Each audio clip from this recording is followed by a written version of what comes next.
नमस्कार मित्रांनो, मी S Chavan. Superstition solutions या चॅनलवर आपल्या सगळ्यांचे स्वागत आहे. अंधश्रद्धा निर्मूलन करणे हा माझा उद्देश आहे. या क्षेत्रातील विविध मान्यवरांना भेटून त्यांच्याशी चर्चा करणे आणि समाजासाठी काहीतरी घडवून आणणे. कारण की भूत भानामती जादूटोना तंत्रमंत्र काय आहे याची माहिती बऱ्याचशा लोकांना नाही आहे. या क्षेत्रामध्ये अंधश्रद्धा निर्मूलन दिवसरात्र करणारे आमचे मित्र अंबादासजी खडसे आज आलेले आहे माझ्या घरी. त्यांना मी काही प्रश्न विचारतो आणि आपण अंधश्रद्धा निर्मूलन आणि इतर अनेक प्रकारची माहिती त्यांच्याकडून ऐकूया. तर चला जाऊया त्यांच्याकडं. नमस्कार भाऊ. नमस्कार. तुमचं शिक्षण, तुमचं बालपण आणि त्यानंतर नोकरी व्यवसाय याविषयी आम्हाला थोडक्यात सांगा. सर, बालपण तर माझं अगदी सर्वसामान्य एखाद्या लहान मुलाचं जाते तसंच झालं. अगदी मजुरी करणाऱ्या कुटुंबामध्ये माझा जन्म झाला आणि अतिशय अंधश्रद्धा वातावरणामध्ये माझी वाढ झाली. पण ज्या प्रमाणात शिक्षण पाहिजे ते आईवडिलांनी प्राथमिक शिक्षण आमच्या गावामध्येच पूर्ण केलं. त्यानंतर मला शिक्षणासाठी बाहेरगावी 7वी 8वीच्या नंतर जावं लागलं आणि मग तसतसा मी मॅट्रिकपर्यंत पोहोचलो.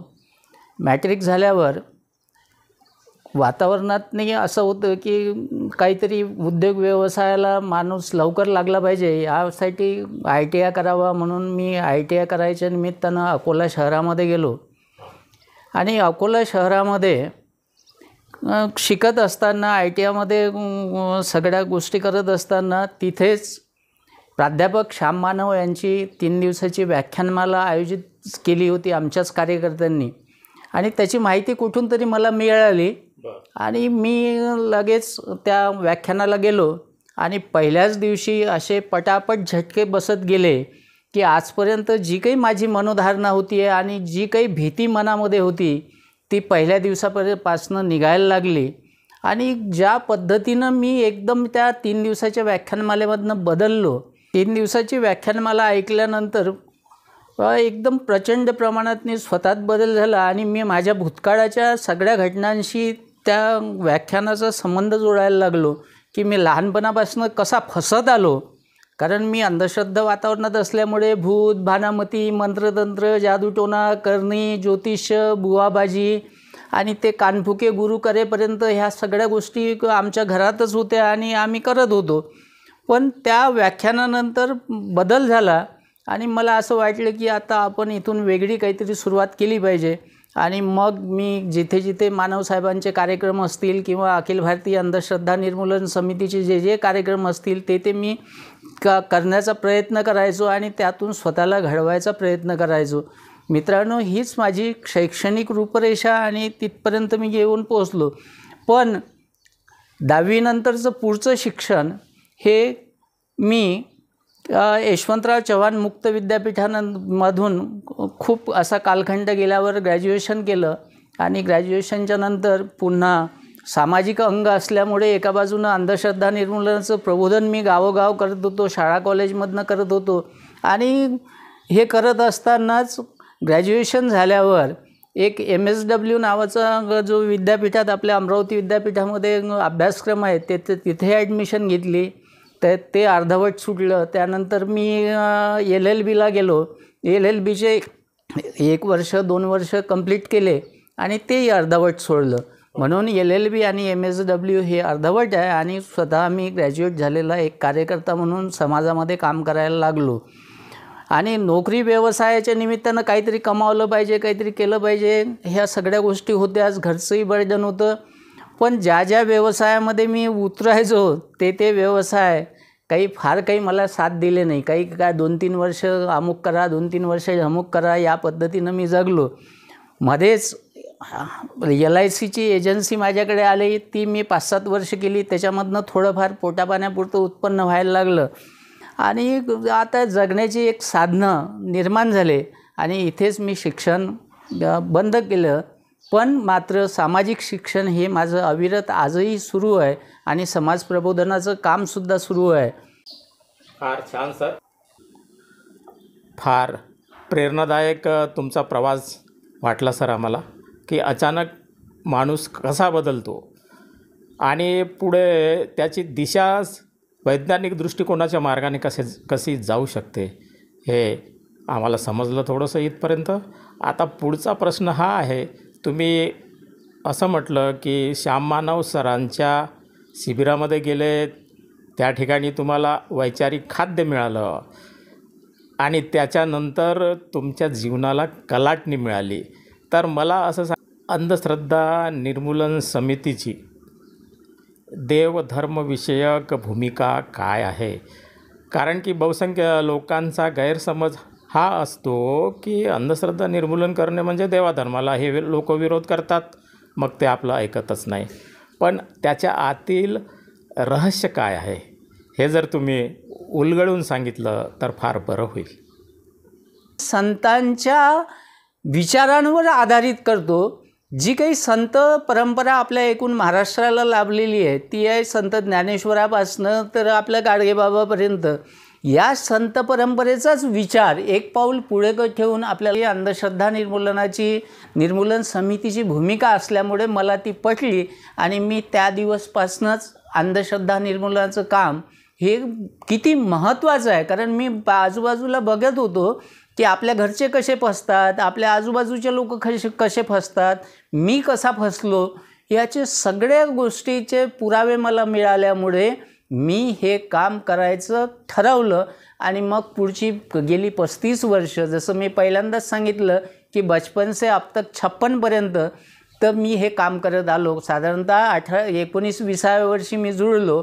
आज 56 वर्षाचं आहे, म्हणजेच या जवळपास 30-35 वर्ष अगदी सक्रिय पद्धतीने काम करत आलो आणि शाळा, कॉलेज, गाव या सगळ्या ठिकाणी समाज प्रबोधनाचं काम करत आलो.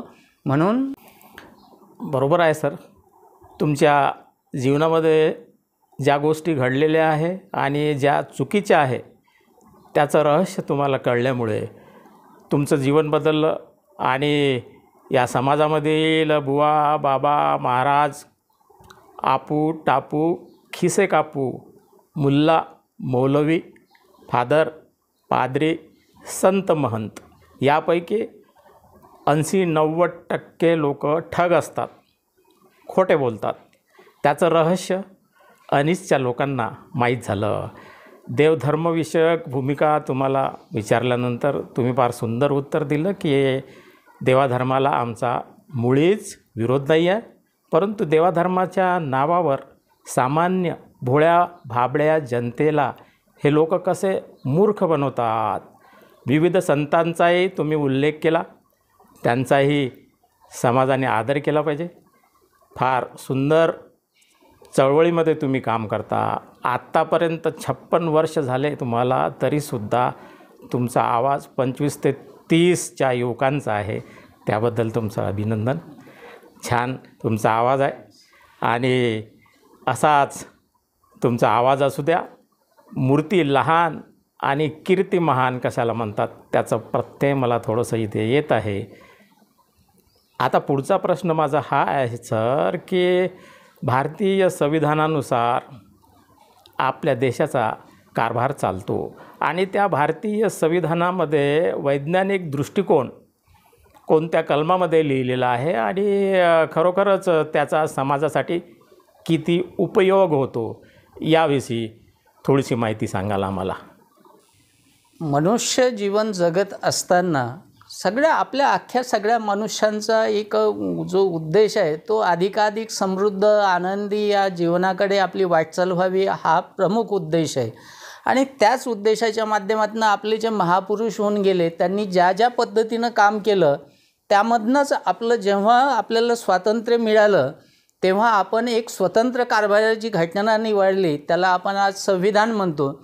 या संविधानामधनं पूर्ण संविधानच आपलं हे वैज्ञानिक दृष्टिकोन बाळगणार आहे. हा वैज्ञानिक दृष्टिकोन नुसता आपल्या देवधर्मविषयक किंवा बुवाबाजी भूतबानामती हा इतका मर्यादित नाही आहे. वैज्ञानिक दृष्टिकोन याचाच अर्थ की एखादी गोष्ट जर आपल्याला स्वीकारायची असेल तर ती आपण चिकित्सक पद्धतीने स्वीकारली पाहिजे. अनेकदा आपल्या बुद्धीच्या कसोटीवरती घासून पुसून पाहिली पाहिजे. हे आपल्या संविधानातल्या प्रत्येक कलमात दिसतं आहे.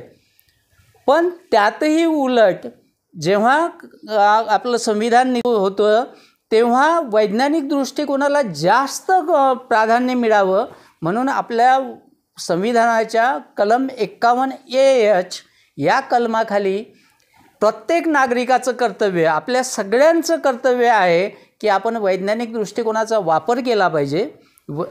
वैज्ञानिक दृष्टिकोन हा लोकांपर्यंत पोहोचवला पाहिजे. आणि वैज्ञानिक दृष्टिकोनाच्या प्रचार आणि प्रसारासाठी जी काही आपल्या समाजामधली जी प्रबोधन करणारी शिक्षकापासनं तर कॉलेजच्या प्रोफेसरपर्यंत आणि कीर्तनकारापासनं तर प्रवचनकारापर्यंत जी माणसं असतील त्या सगळ्यांनी हा प्रयत्न केला पाहिजे. नुसता डोळे बंद करून एखाद्या खड्ड्यात उडी मारणे हे तर आपल्या समाजाला कुठेच मान्य होणार नाही. पण जे काही गैरसमज असतील, जे काही समज असतील ते आपण दूर करून आपण योग्य पद्धतीनं याची निवड केली पाहिजे की आपलं सत्य काय. अगदी 5 रुपयाचं सांबार आणत असतानासुद्धा आपण 10 वेळा चौकशा करतो. हे तर आपल्या आयुष्याचा संबंध आहे. आपल्या आयुष्यात काय व्हावं, काय नाही व्हावं, त्याचे परिणाम कसे व्हावे, काय व्हावे, हा आपल्या सगळ्या आयुष्याचा प्रश्न असताना एखाद्या बुवाबाबाचं नाव कोणीतरी सांगितलं की लगे आपण मेंढरासारखे सगळेच्या सगळे त्याच्या पाठीमागं लागतो. एखादा कुठेतरी एखादा सत्संग किंवा काहीतरी असं घटना घडतात आणि मग सगळे गावच्या गाव आपले त्याच्या पाठीमागं लागतात. आणि हे मी सगळं लहानपणी अनुभवलेलं आहे. आमचे आज तरी आपल्या सगळ्या गोष्टी परिवहनाच्या त्या काळात आम्ही ट्रॅक्टर घेऊन गावच्या गाव एखाद्या बुवा बाबाच्या नांदी लागायचो.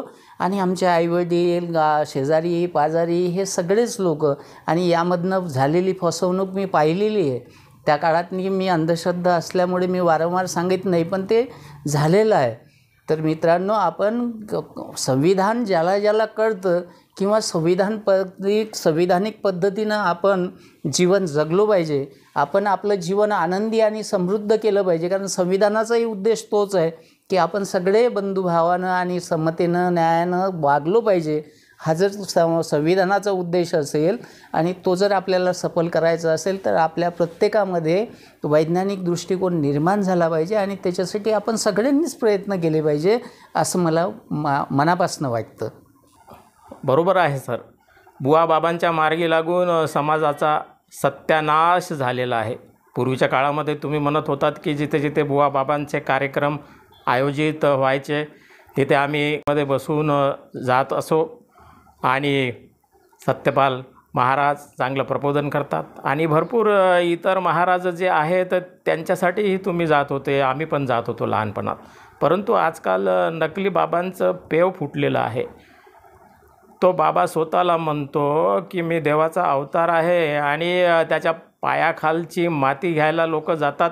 त्या ठिकाणी लोक चेंगरतात, मरतात आणि तो बाबा चालला जातो. त्या बाबामध्ये तर देवाचा अवतार आहे. मग हे लोक का मरतात? त्या बाबाला त्याचं देणं घेणं काहीच नसते मित्रांनो.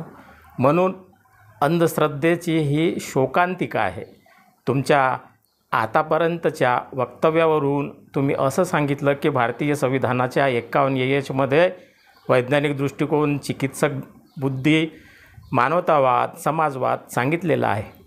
प्रत्येक नागरिकांचं ते कर्तव्य आहे. परंतु ते कर्तव्य पार पाडण्यात आम्ही कुठे ना कुठेतरी कमी पडत आहोत. आजकालचा प्रिंट मीडिया, इलेक्ट्रॉनिक मीडिया चांगलं दाखवण्याऐवजी अंधश्रद्धा पसरवणाऱ्या गोष्टीच दाखवतात. बुवा बाबांना हिरो करतात. बुवा बाबा चिठ्ठ्या पाहून नावं सांगतात. त्यांची सगळी फिक्सिंग असते. त्याचा भंडाफोड अनिसनं केलेला आहे तरी पण ते शिरजोर होतात. बुवा बाबा नेत्यांचे, जनप्रतिनिधींचे, राजकीय लोकांचे एजंट झालेले आहेत. ते प्रचार प्रसार करतात. देव आणि धर्माच्या नावावर जनतेची फसवणूक सुरू आहे.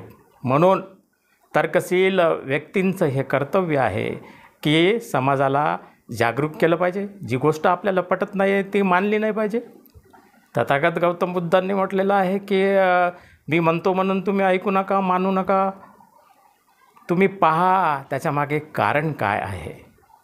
तर समजदार को इशारा काफी आहे मित्रांनो.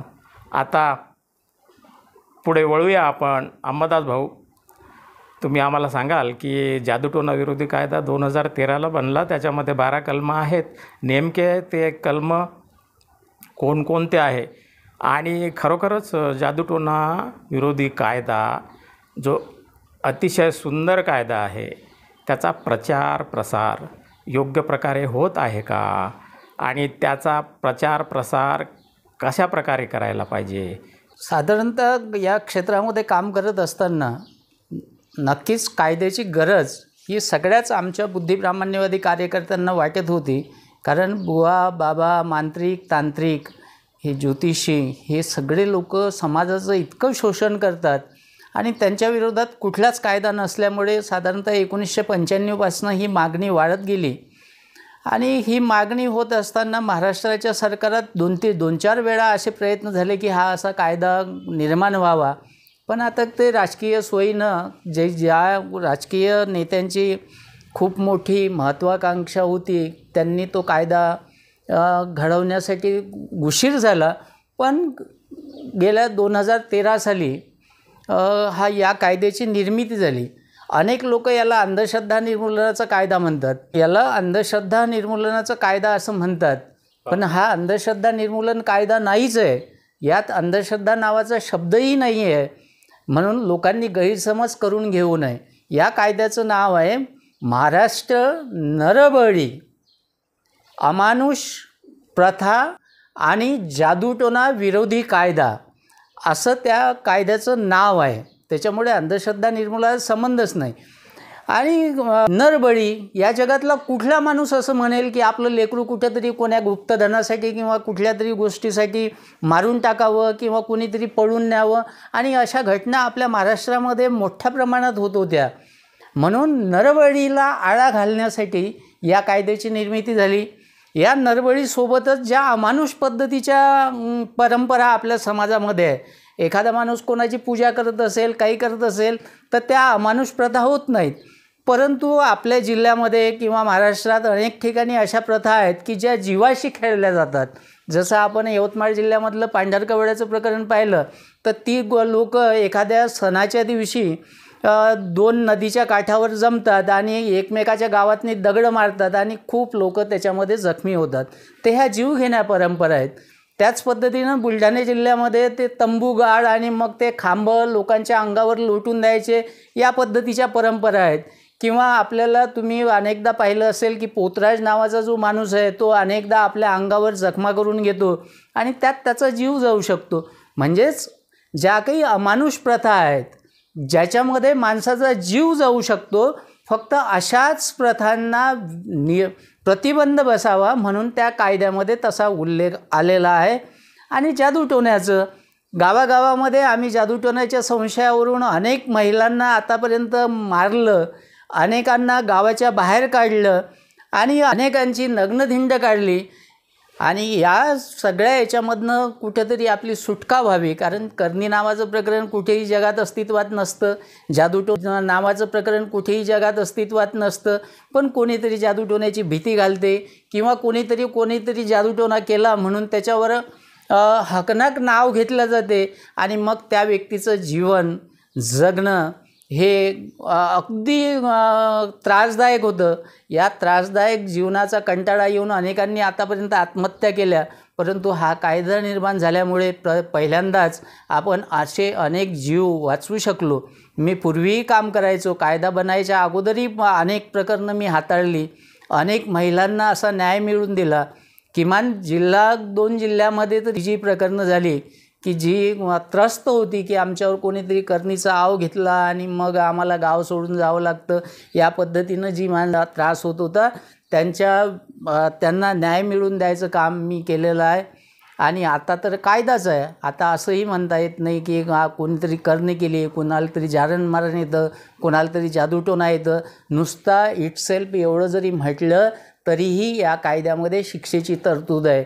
म्हणून या निमित्तानं मला सांगावंसं असं वाटतं की या कायद्यामध्ये किती शिक्षा आहे तर 6 महिने ते 6 वर्षापर्यंतची कारावासाची शिक्षा आहे, म्हणजे त्याला जेल होते किंवा 5,000पासून तर 50,000 रुपयापर्यंत दंडाची व्यवस्था आहे.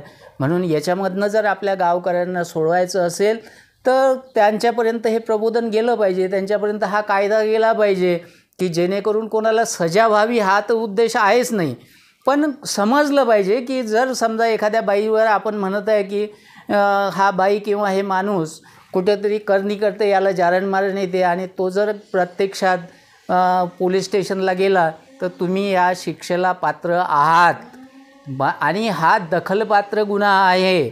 यामध्ये जर तो रिपोर्ट घेऊन गेला तर तो रिपोर्ट दाखल करावाच लागतो. या पद्धतीनं त्यामधनं सुटका होत नाही.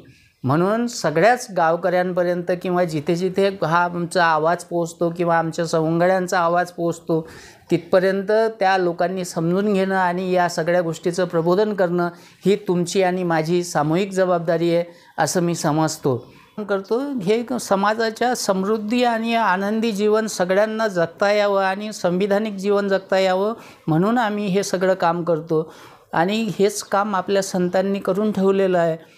हेच संतांचं काम आपल्याला पुढे जर न्यायचं असेल तर आपले संत तुकाराम असं म्हणतात, कथा सांगे ब्रह्मज्ञान जनलोकाची कापितो मान, कथा करीतो देवाची, कथा करीतो देवाची आणि अंतरी आशा बहुलोभाची, असं संत तुकाराम सांगून जातात. म्हणून या बुवाबाजीवर किंवा या भूतभानामतीवर किती विश्वास ठेवायचा.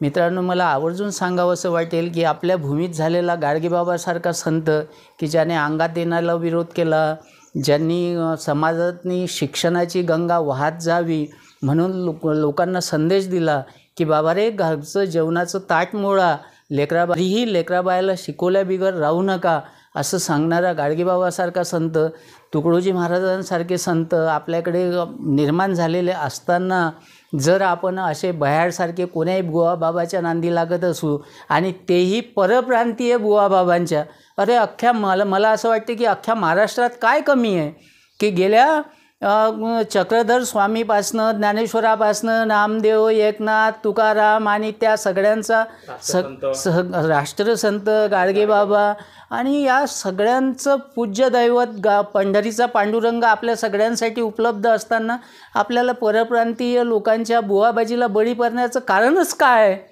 इथेच तर सगळी पंढरी आपली आहे, जिथे तुकडोजी महाराजाच्या ग्रामगीतच सगळं आहे, गाडगेबाबांच्या कीर्तनामध्ये सगळं आहे. मग हे सगळं असताना जर आपण इतर लोकांना बोडख्यावर बसून घेत असू आणि त्यांच्या पाठीमागे लागून आपल्या संसाराचा सत्यानाश करत असू तर मला असं वाटते की आपल्यासारखा दुर्दैवी समाज कोणीही नाही. म्हणून आपल्याला आव्हान करेल की मित्रांनो, काहीही करा, आपल्याला गाडगेबाबा समजून घ्या, तुकडोजी महाराज समजून घ्या, संत ज्ञानेश्वर समजून घ्या, संत तुकाराम समजून घ्या आणि डोळस पद्धतीनं समजून घ्या.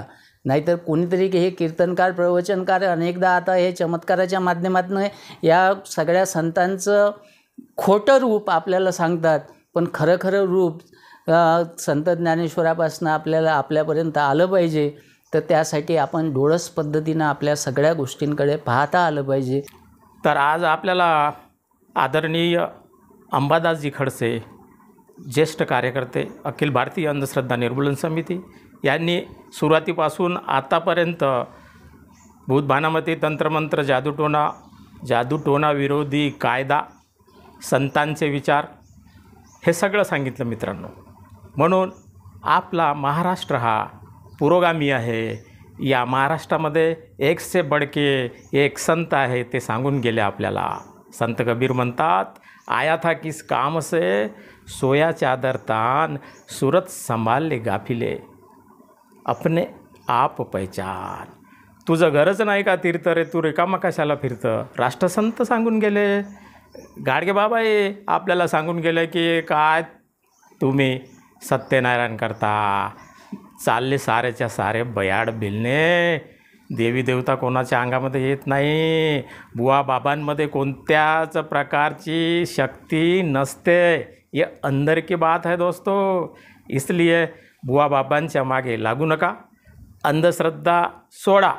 भूत नाही या जगात, माणूसच तर भूत आहे. माणूसच वाईट काम करतो, तोच सगळ्यात जास्त हानिकारक प्राणी आहे, प्रत्यक्ष भूत नसून तो माणसाच्या डोक्यामध्ये आहे. अशा भूतांना ओळखा. हे देवाधर्माच्या नावावर आपल्याला मूर्ख बनवतात, त्यांच्यापासून सावध राहा. पैसा आणि वेळ बर्बाद करू नका, असंच आम्हाला अंधश्रद्धा निर्मूलन समितीतर्फे सांगायचं आहे. जोपर्यंत हा समाज अंधश्रद्धेच्या अंधारातून बाहेर निघणार नाही तोपर्यंत समाजाचा विकास होऊच शकत नाही. मित्रांनो, अखिल भारतीय अंधश्रद्धा निर्मूलन समितीचं असं म्हणणं आहे की आमचं देव आणि धर्माला विरोध नाही, परंतु देवाधर्माच्या नावावर हे लोक आपल्याला मूर्ख बनवतात. आता तरी सावध व्हा. 21सावं शतक आहे. पूर्वीचा काळ गेला, आता नवीन काळ आलेला आहे. आधुनिक पद्धतीनं सगळं सुरू आहे. मोबाईलचा उपयोग करतो आपण आणि या इलेक्ट्रॉनिक मीडियामध्ये सुद्धा यूट्यूबवर, इंस्टाग्रामवर, फेसबुकवर आपल्याला मूर्ख बनवणारे लोक आहेत. त्यांच्यापासून सावध राहिलं पाहिजे. एवढंच मला सांगायचं आहे. आज या ठिकाणी अंबादास भाऊ खडसे आले. त्यांनी आपले अमूल्य विचार व्यक्त केले. त्यापैकी जे जे तुम्हाला घ्यायचं आहे ते घ्या. मी सांगितले त्याच्यापैकी घ्यायचे आहे ते घ्या. पण आम्हाला असंच म्हणायचं आहे मित्रांनो, बुडती हे जन न देखवे डोळा, म्हणून कळवळा येत असे. पटे तो सौदा नाही तो दुकान चौदा. आमचं काय जाणार आहे. पण विचार करा मित्रांनो, या माझ्या चॅनलला आजपर्यंत तुम्ही सबस्क्राईब केलं नसेल तर सबस्क्राईब करा. पैसाही लागत नाही त्याला. असे विचार पसरू द्या समाजामध्ये. व्हिडिओला लाईक करा, शेअर करा. हेच सहकार्य आहे. बस आणखी काय अपेक्षा करणार आहे. अशीच मुलाखत परत घेऊन येईल एखाद्या चांगल्या व्यक्तीची. तोपर्यंत नमस्कार.